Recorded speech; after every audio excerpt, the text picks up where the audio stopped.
We've got some fresh new young talent doing some things that I know you haven't heard before. 1, 2, 3, listen. You got to have the why, and we know our why. So You don't need to reinvent the wheel. Yeah. Millions and millions of people have done this already. You can get help, you can get a roadmap, you can save a lot of time, money, and frustration. Welcome to the Value Add Podcast with K&K. Hi everyone, welcome back to the Value Add Show with K&K. Today we have another Crystal in here with us, Crystal Lowery. She With a C. Yep. She is a personal trainer, and actually Kenny still works out with her. I'm going to get back there at some point. I'm just now getting back after having a baby, but so we've been pretty much. Yeah, I'm just like, Harlow's too cute. I have to like cuddle with her, and it's really hard to get away right now. But anyways, Crystal is awesome. She is not just a trainer. She's about fitness and nutrition and a healthy lifestyle, and she'll tell you a little bit about herself, but like you can really tell this is a lifestyle for her. It's not just a job or a career. So anyways, we will get right into it. welcome, Crystal. Thank you, you guys. So excited to be here and see all of us in, well, except for me, in street clothes other than workout But clothes. these are your work clothes. These are my work clothes, See? yes. These are our work clothes. It's all good. But great to see you guys, and thanks Yeah. for having me. Yeah, thanks for coming. Yeah. So tell us, like we probably know some, but we actually don't probably know all because I've never sat down. So what's your background and just in fitness and how you got started and all that? Yeah, awesome. Thanks for asking. Really, fitness started for me as I kind of tumbled out of the womb. No, just kidding. Since you just had a baby. I really was involved in sports and activities since I was about 4, starting with gymnastics. And, both of my parents are very active, and my dad was very athletic. So started with gymnastics, AYSO soccer, baseball, etc. I really started lifting weights when I was about 16, and that was something that my dad had inspired me. My dad was a police officer. He used to take us on the weekends over to the police station where they actually had a gym, and we would literally sit on the floor and watch my dad work out. And I was very inspired by it. Like, wow, I don't know what it was. It just triggered something in me that I wanted to learn. Asked my dad to write me a workout. I did one in our garage, a home gym that he had for us, and then it just kind of evolved from there. My mom actually got me a gym membership when I graduated high school. So early 90s at Family Fitness, which no longer exists. It's 24-hour fitness, and I've retained that actual membership that long. So I'm somebody that pays, $49 a year for a gym membership at 20. So when people hear this, they're like, "Wait, what? How do I get that deal?" Bullshit, man. So if you do the math, I actually just had a birthday, and I think it's relevant because I do encompass wellness to let people know it's not like, age defines you. Age is a number, but, we should all walk around proudly of how we take care of ourselves. So I just turned 44. So if you do the math, I've been lifting weights and working out consistently for about 28 years. Wow. Yeah. That's So crazy. that was kind of the start of it. I'm going to let you fire away with more questions, and I'll kind of dive more into that history, whatever you want to know more about as far as the fitness journey, because it's really kind of evolved from there. 28 years. 28 years. That's a long time. Yeah, and you've done like fitness competitions and all Yeah, of that. that's a chapter that we could talk Yeah. about. Yeah. That chapter. So really, I worked out recreationally, right? I didn't work out for anything specific. I played sports, but I worked out because it made me feel good, Yeah. not to look good. That's a different scenario than what a lot of people do nowadays. I worked out because I wanted to Like feel mentally? better. Yes, for stress. More mental. Oh yeah. Than physical. When I was my parents got a divorce when I was very young. As a teenager, you're trying to navigate normal teenage, stuff, pressure at school. Yep. You're playing sports. Truly, I didn't fit in. I was a tomboy. Crystal, I know you can relate.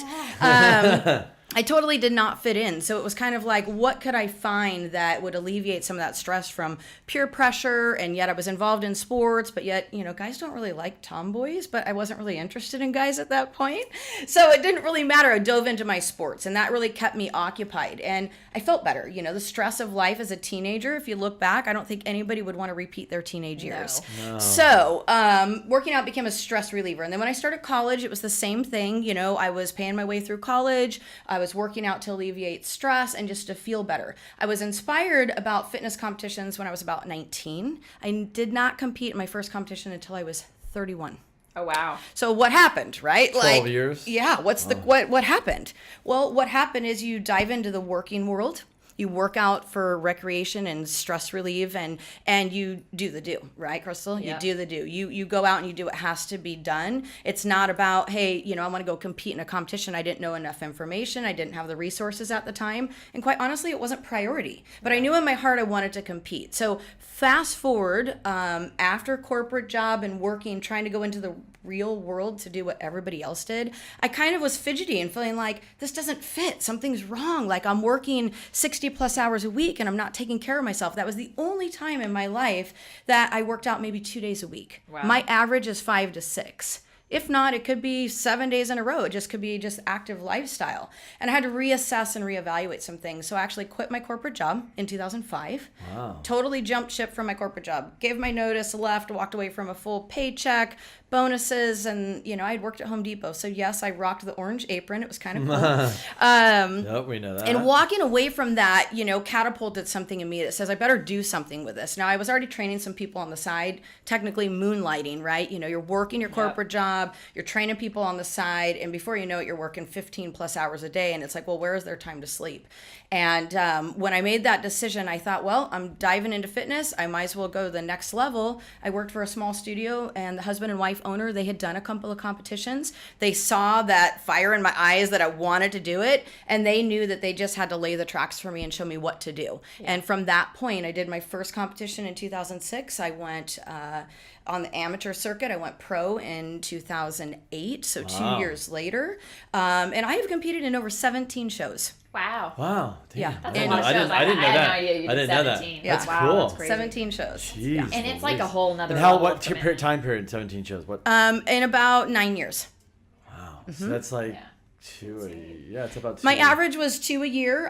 There was a couple years I did 3, and there was also just some. Does that mean you didn't eat for 9 years? Actually, you have to eat a lot. Yeah, it's opposite. It's Crystal opposite. kind of has a little taste of it. Yeah. I did one, but it's a whole nother level of. You did commitment. complete one, right? Yeah. What year was that for you? Oh boy, I was 19, so that was like 2003 or 4. Yeah, 'cause you're old now. I am. I know. That was like We're all throwing out our age here, That was but so I think Crystal, you were saying what's involved in that, or Kenny, was that what you were asking about not eating? So let's do like the myth buster here. Let's like kind of crack the code on that. If anything, it's a job. It's a requirement. It's like, hey, I'm going to take this on. So you really do have to be a place in your life that you can say, I'm committed to doing this in addition to whatever your other responsibilities. Yeah, like if you're like, hey, I got to work 9 to 5. Like if you're working 9 to 5, like those people are probably, because you have to train so much, it's like after work, it's just the second job. But it's like prepping your meals. But no, but I'm saying it's like when you go home, you're prepping for the next day or the week. Oh, it's totally. It's nonstop. So if you quantified it, I would almost say it's like a 25-hour a week. Now, you don't work out 25 hours a week, but the time frame that's required for you to lay out the tracks for the week of what you need to do for your workouts, both your strength training and your cardio, what you need to do for your food prep, your grocery shopping, and really kind of quantifying that, I would say it takes about 25 hours a week on top of your normal life. And it does require you to eat very regiment, very specific. All your food for me when I was competing was measured and weighed, and I had to cook it. I would not, you got to imagine the first couple of competitions when you're unfamiliar with it, I would not eat out. I literally turned down invites, places. I did not go out with friends, and I never had the FOMOs. You just gotta be fully committed. Oh yeah, I never had the FOMOs. I'm not somebody of that nature, and because once I commit to something, it's just lockdown. It's like your sights are set, and you're going to do it, and it is a full-on commitment. If you really want to get, basically the best results. And then I learned through doing a few shows where I could flex, where I could actually, hey, yeah, I can go out to dinner and I can make a different selection and I can still be in alignment with my goals for my competition prep. And yeah, it's just very dialed in. If anything, you eat a lot more. So by not competing in the last 4 years, I probably eat a little bit less than I used to. I don't lift as heavy of weights, but I am still very committed to my routine. And, I've thought of someday stepping on stage, just kind of something to, really speak to women and say, hey, I'm in my mid 40s and you can do this. And it's a mindset, because so much we focus on what we think our body can do, but it's all in here. It's what's happening between your two ears. Yeah. It's like, what is going on in between those two ears. And Crystal knows that, a lot of the work I'm doing now, kind of the springboard, what we're going to talk about what's next is health coaching and that accountability. Yeah. And So really, what is next? What's your focus on your business right now? Like we're in the 2018, 2019. Right. What's your focus going into next year? Right. Well, for the last decade, my focus has really been on one-on-one training, group training. Personal training was primary. Nutrition was secondary if you were to kind of tier it out. And whole wellness and coaching was kind of, the third piece. But I realized through all my years of experience that one can't survive without the other. So I almost don't want to train people if I'm not going to sit down and do their nutrition with them, because I feel like they're almost spinning their wheels. They're like a truck stuck in the mud, like they're not going anywhere. So if I can infuse some nutrition, even at the basic level for them, and give them the tools that they need so they can start to see the results in the gym, then it's a win-win for everyone. The wellness coaching or the health coaching or going into corporates, companies, and really talking to the masses and say, what are you doing outside of these four walls to take care of yourself? What is it that you're not doing? Or what is it that you are doing? And really instruct them and give them guidance to say what you do and what you don't do matters. Yeah. And that means, how much water a day you drink. We all have our water on the table. How much water you drink or don't drink will affect you. How much sleep you're getting will affect you. How much alcohol you drink. And it's not, I can't ever touch a drop of alcohol or I can't ever eat that. It's really about finding that moderation in lifestyle. So I really think through all these years, not everybody wants to come to the gym and have a trainer. Some people are very good at working out on their own. Maybe in the comfort of their own home or after hours when, a trainer might not be available. I had whittled my hours down over the years that I didn't want to just impact the people that were able to come to me. I want to impact people on a greater level. I want to broadcast farther. So it really is taking on lifestyle coaching. And what does that encompass? That encompasses really doing a discovery session, for a lack of a better word, a consultation, a one-on-one to find out, to say, hey, these are the services I offer. Let me hear a little bit more about you, your lifestyle, and your goals. Let's see if we're a good fit, because, where I might have an opportunity to, a space available to coach you and work with you, I might not be your cup of tea. Right. And hey, quite honestly, you might not be my cup of tea. Yeah. And I think in all fairness, people deserve that opportunity to make selections that best support them and where they're trying to go. And so, I want to be able to work with the people that are ready to take that next step, to say, hey, I want to enlist in a partner to assist me to take my life and my health and things to the next level. I mean, it can be a family affair. I work with, not just do I work with you guys, I've worked with your mom, I know your uncle, and it's broadcasted out because it's encompassed in lifestyle and how we choose to live, Yeah, and that's a good point too, because like my uncle, for example, like you've done a lot of the kind of like talks and things at Orange Theory Fitness, where you're not necessarily personally training people, but you're helping them on their journey to being, fitness and nutrition and all of that as well. Mm-hmm. Yeah, because it's, instead of looking at it like very single focused or one dimensional, it's really about 4-dimension. It's, all the TVs out there are 4K and everything. We now have, on Facebook, you can have a 3D photo. Is that right? 3D photo, or is it 4D? What is it on Facebook? Do you guys not know? 3. Monty says 3. I know nothing. 3D. Okay, so, the advancements in what we're doing. So if we kind of look at how we are, doesn't everybody want life hacks? People want hacks. Like, how can I maximize my fitness so I can get the maximum results, Crystal? Like, how as a female can I do this and get my maximum results? Well, I'm always going to kind of pull back to foundation, because I'm a big person on foundation. Let's figure out and establish what your baseline is, and let's go from there. And then I want to teach them, hey, if you want to operate on a level 10 on a scale for you, 1 to 10, then let's figure out what the 10 is for you. But let's also, acknowledge that an 8 is rocking, an 8 is 80%, that kind of thing. And I think that it really takes the support of someone that says, hey, this person has the experience. I have the experience, but what if they don't want to duplicate what I do? What if they don't want to do a fitness competition and they somehow believe that they can't work with me because they're not willing to do that? Or that if they don't put that same amount of effort, that 25 hours in a week, there's no way that they can actually be physically fit. And that's not true. Yeah. So I really want to support people like, hey, what's going on behind the scenes for you? Like, hey, let's sit down and talk. Yeah, I get it. You work a job. I get it. You're a single parent, whoever, whatever this person may be. But, hey, let's have a heart to heart. Like, I'm not a therapist, so just to clarify, I mean, I am a certified personal trainer, certified nutritionist. You got to break it down though. You got to break it down. Yeah. And we were actually, Crystal and I were talking about this, like this for 2019. Like my big thing isn't just like goals, because everybody just sets goals and they never hit them.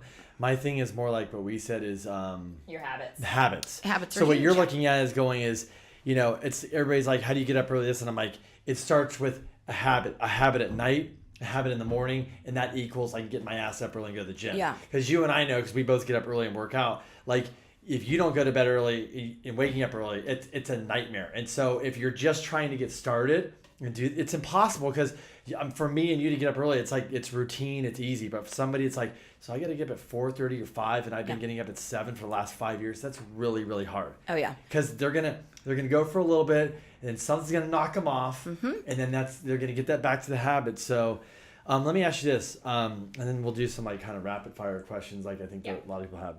What is what's like your daily routine? Like, you're not competing right now. You're not competing, right? You've been doing this for 28 years. You're not competing. You're super healthy. The way you eat, the way you work out. Obviously, I know you're just sick, so it's like obviously you're human, so sometimes you just can't work out. But what is your daily routine, from eating to working out? I don't know what you do. Just can you guys describe, like, totally. If we consider Crystal a healthy living human being, which we do. Yeah, awesome. Yeah. Thanks for your belief in me. Well, you guys both know with working with me, I'll answer that question, but to piggyback what you were saying about 2019, you guys know that like I'm all heart, right? So athlete is not just physical. Athlete is like what in your heart? What is it that sets you on fire? And what sets me on fire is making an impact and a difference in people's lives so they can actually participate in their everyday life as well as perform at a higher level. That's really what it is. And so just to really, get behind the scenes with them, what do you do from morning to night, and talk about all the stuff, the ugly stuff that they don't want to talk about. If their habit is that they naturally come home and drink a glass of wine or crack open a beer, let's just say. And be honest. Totally, and if they don't want to talk about it, but they always do. They want to say like, hey, I have this habit and I really like to change it. So to talk about my habits, it's something that, when you start to create habits, they sink in, and then they just become integrated into part of you. They're almost just like this infiltration of like, this is how I exist. So for me, even though I'm not competing, I still food prep. I still take food with me everywhere I go.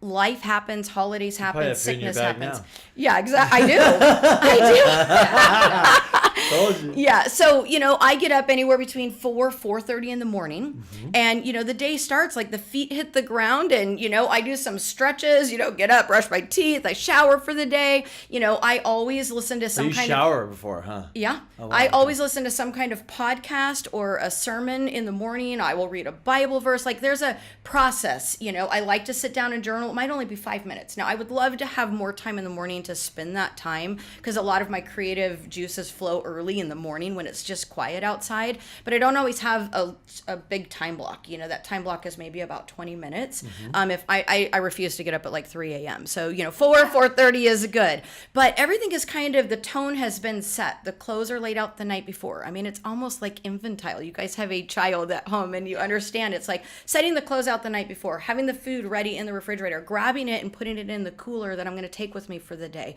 I get myself ready before I go to work with clients. I don't roll in and like hair on top of my head and like, here I am.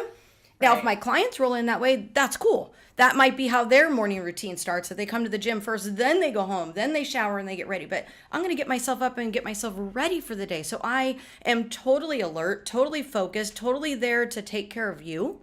So you're waking up. So you wake up, you're getting a shower, you're getting a little bit of you time, whether it's podcast, prayer, just motivate, whatever, meditation time. Yeah, exactly. Right. Just a quiet time. Cup of coffee. Journaling, cup of coffee.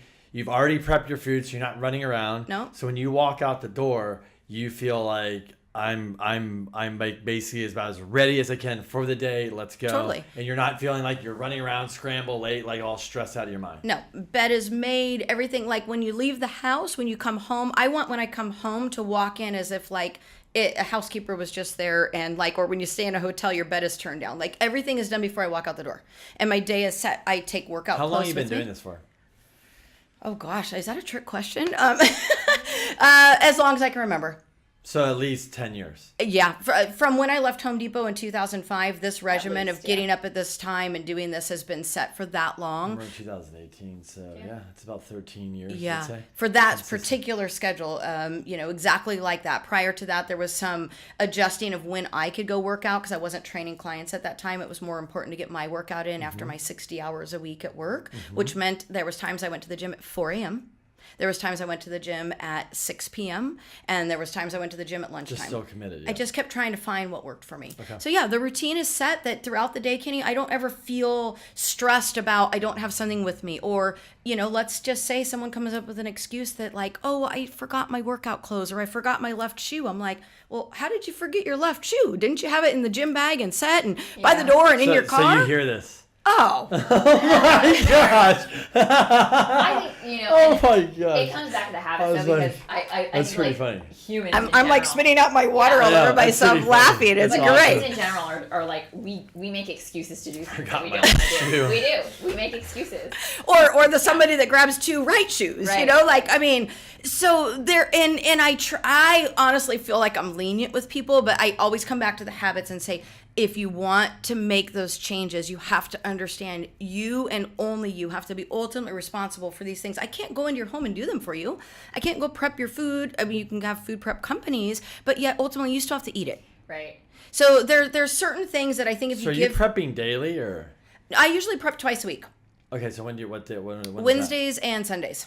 So Sundays is your big prep day. So you're prepping for Monday, Tuesday, Wednesday. Exactly. And Wednesday night you're prepping for Thursday, Friday, Saturday, Sunday, or whatever. Or the weekend, so it's different. Yep. Okay. And I like to just block it out like that because I like my food fresher, honestly. So I know then your day you go work, you have your clients, you work out and all that, and then so how? Because I'm like more like with people that are fit or just entrepreneurs that we talk a lot podcasting. It's like they have a crazy morning routine.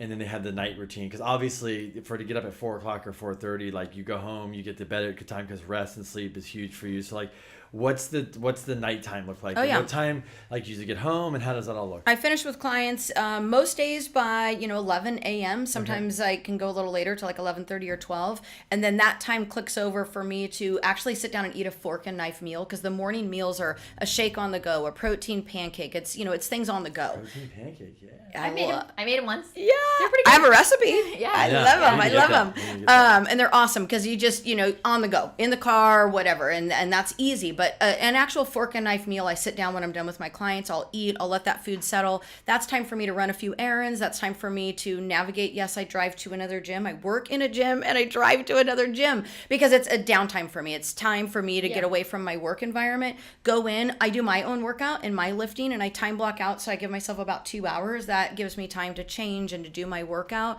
I leave there, I go to my home office, I'll attend to emails and messages and update people's plans, whatever it is. And if I have any coaching clients on that day, which going into 2019, it's just going to be time blocked out to have coaching clients on only very specific days so they can get my undivided attention as well. But it might be a client or two, it might be a consult on the phone. So it's a couple hours of administrative work. And then, I eat dinner. And then after that, it's like shutdown time. No, I don't watch TV. It's very rare if I watch TV. So it's reading material or, the bad habit that I might have is being at the computer a little bit too long. Okay. But I'm always in bed by 9:30 at the latest. And I like to be winding down by like 8:30. And some simple wind down things might be drinking a cup of hot tea.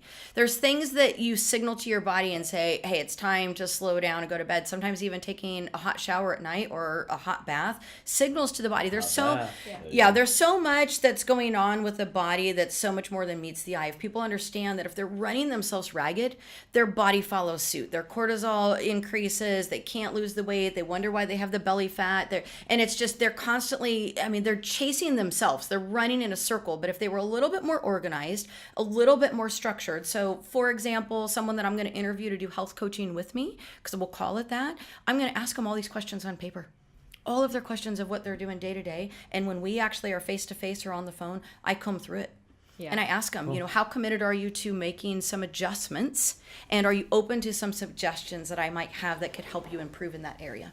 So let me ask you this. If you're a guy or girl and you want to lose, I don't care if it's 10 to 20 pounds, and you're struggling, right? You're working on your own, and you think you're eating health, whatever. You have this routine that's just not, you're not moving the needle. What do you think that person's missing? And like, what is the common thing that you see? Well, I always do an evaluation with them. I always say, let's take a look at what you're doing on the daily. What are you eating? What are you drinking? And be honest with me. And I show them 9 times out of 10, to answer your question, is that they're under eating. And then the quality of the food they're eating is huge. Can you explain more under eating and quality? Like, just sure. What that means? Under eating is, they're not taking the time to adequately nourish their body. Okay. The body requires nourishment, and nourishment is fuel. Okay, so if we want to put it in terminology of a car, if you go out to the parking lot or go out to your driveway at your house, and if your car has 4 flat tires, it's not going anywhere. Yep. If you didn't put any gas in it, it's not going anywhere. So the body's kind of the same, but the body is actually very resilient, and it will continue to go. So the body can essentially survive, so to speak, on fast food for a period of time until the body starts to rebel against you and you start to notice physical changes as well as brain fog and many of these things. Because if you were to ask me, would a certain fast food restaurant, you could name any one of them, would I classify that as food? I would say absolutely not. I would say that's not food at all. Like, I don't even know what category it goes in. But that's the stickler in me as far as nutrition. So if you take nutrition and you look at the macronutrients and what they are is your protein, carbs, and fats, and you really look at how much each person needs, this is where it takes someone like me as a nutritionist to say, okay, let's do a full evaluation of you. Let's be rigorously honest here, and let me show you that, your ho-hos and your Twinkies and your Frappuccino, you might be eating, let's just say it's 1,500 calories, and yet you understand that you should probably eat about 1,500 calories a day. So it sounds like it's just like mainly 90% is just the diet. Oh, yeah. And if they're like, well, I'm eating this, and you just start going, well, this, and that is just completely adding up, and it's just, you're just not moved. It really comes down to diet. And the other component of where, I want to say that the value I add to people's lives could separate me from someone else that might just be a trainer or a nutritionist is that I actually want to educate them. And I want to see if they're receptive, and that's part of the interview and process of who I work with. Are you receptive and open? Are you coachable to the information I have that could potentially change this for you? And so, yes, looking at their food, most people don't balance a checkbook anymore, because if we're talking to an audience that's under a certain age, but our food's kind of the same way. The body has an accountability, like a net spreadsheet. It has an accountability factor to it that if your body does not get what it needs, it will do its best to adjust and to try to protect you. So as much as people don't want to understand that body fat in our midsection is unsightly, it's something that people don't love and don't like, it's actually designed to protect you. So it's designed by, basically to protect us, because without it, our internal organs are in danger because they're not getting what they need. So nutrition is instrumental. Without nutrition, you can work out 7 days a week and your body will change slightly, meaning your inches will change, but your body composition will not change. And that gets a little sciencey, so we might have to do like a part 2 podcast of science, because once you get me talking, you're not going to be able to shut me up. Yeah. And, hey, I'll get the whiteboard, I'll do some diagrams, we'll have to, like I do at the Orange Theory Fitnesses. So do you cheat? Do you have a cheat day? I do. So what's a cheat day for you? Pizza or Mexican food. Okay. And it's not even a cheat day. It's a meal. It's like, I feel like I want that, and I'll go have it. I never restrict myself. 2-3 times a month. I was like, a month? Wow. Yeah, I'm like, what? Not 2-3 times a week? Oh, okay. Yeah. So I want to ask some rapid fire questions. Perfect. Let's go for it. It'll be good. Give me an espresso shot and I'll just fire back. No, I'm just kidding. Answer quick as you can. Perfect. Because if you only had 30 minutes to work out, what would you do? I would do a 30-minute circuit, compound exercises. That's combined 2-3 exercises in one. A squat with a press of dumbbells overhead, a burpee, anything that you could do. But I would do it more strength-focused with a little bit of cardio built in. So you would do that routine like these 5 exercises 5 times? Yep, totally. And just call it a day? As quick as you could. Set a timer, 30 minutes, in and out. Yep. All of these different diets out there, there's tons of them, right? In your opinion, do you think they work, they don't work, or do you think it's do you think they work? Temporarily, not long term. If you want sustainable, you come back to foundation, you come back to baseline, you get educated, even if it's at elementary level, and you understand what you need to do, and you go from there, which means I'm a hybrid theory. So I believe in certain things, higher fats, which people would say that might follow keto or things like that, but I'm also not about eliminating carbs. So I think that people need to fine tune and find what works for them and extract things from different concepts that are out there. There's a lot of concepts. It's hard. We're not robots, so it's not like you can stick to something like that. A lot of those diets are really unrealistic. Yeah. So would you say that it's better to work out in the morning or the evening, or does it matter? I would say morning, because people's routines and their habits take over and life happens. So if you get your workout done first thing in the morning, you're going to feel better. It's going to elevate, all of your endorphins. It's going to keep your mind clear, keep you focused, and boom, it's better. If you put it off till the end of the day, you're going to notice a difference, and you're going to prefer the morning, even though it's harder to get going. Yep. Okay. I agree. Stretching. Is it better to do it before or after your workout? After. You want blood flow. You want to be moving around, even if it's just a light little warm up, 5-7 minutes of something, and then you can go into stretch. If you just try to stretch when you're not warm, muscles, they could be like beef jerky. Yeah. Yep. How important is it to have proper form? It's very important. You have to have proper form. Form first. Form is what helps create the function. So without form, you can be missing the boat. You can be working out wrong for years and never really get the full results. That's the biggest thing I see, like with workout classes and like people working out on their own too. It's like a lot of time, like there's nobody there. Well, they get to like an end of a class, or workout, and the form is just breaking down. They're like, I don't know, I got hurt. I'm like, well, you're so tired. You're trying to do these things, and it's just. That's where injuries are caused. Oh, totally. And it's an example like ABCs. How do you spell or speak words if you don't know your basic alphabet? Right. So, basically the form of exercise is kind of like that. What do you think people are missing in their daily routine? Like one of the most important things when it comes to fitness? I think they're missing the support in the belief system for themselves. Interesting. Mm-hmm. If you could leave us with one piece of advice, one or two pieces of advice after working out 28 years, what would you say? I would definitely say consistency is key, and basically never stop. I mean, there's going to be injuries, there's going to be deaths, there's going to be life, there's going to be sickness, there's going to be things, there's going to be travel. Don't ever give up on yourself. Know that you are important and that your body is designed to be in motion, and that any activity that you instill into it is going to make a difference long term. And it's like, don't ever give up. Even if you have a small setback, an injury or a sickness, just pick right back up and go, because you might not love exercise, but your body will. And then what's next for Crystal? I know we talked about in your business, but what's kind of what's in the next year? What do you see happening in your life? Yeah, definitely more consulting, more health coaching, and really streamlining that process to only work with a handful of people so they get my undivided attention.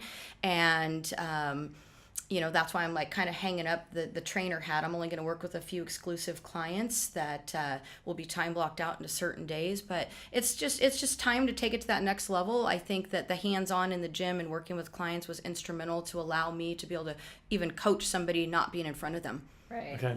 Cool. Yeah. Yeah, I think we'll definitely have to do more stuff here, because there's a lot to talk about in fitness and health, especially with the eating. I'd be more fascinated to go into like a diet, like the whole diet. Yep. What a week or a whole month looks like. I could show you guys like a whole nother huge totally. topic. I could show you how to do a nutrition analysis, and that's what's really will you're open cheating people's 2 to 3 times a month. Shit. Yeah, That's it'll crazy. open.